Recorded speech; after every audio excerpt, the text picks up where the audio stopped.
ইনশাআল্লাহ। তার আগে একটা কথা বলি, আল্লাহ রাসূল বলেন, মান বানাল্লাহু লাহু মাসজিদান বানাল্লাহু লাহু বাইতান ফিল জান্নাহ।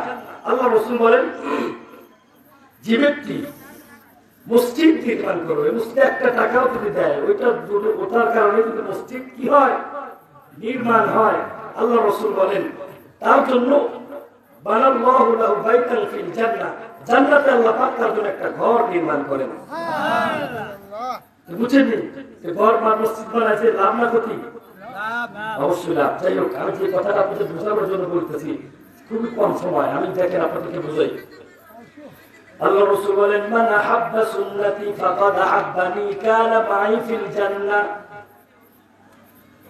নবীর যুগে আমার জন্ম হয় না, নবীর যুগে আমার জন্ম হয়েছিল, নবীর যুগে জন্ম হয়েছে, নবীর যুগে আমার জন্ম হয় নাই, আমি নবীর বংশেও জন্ম নেই নাই, নবীর পুষ্টিতেও আমি জন্ম নেই নাই, নিচে নাকি আমার বাড়ি কোথায়? নবীর বাড়ি থেকে হাজার হাজার মাইল আমার বাড়ি।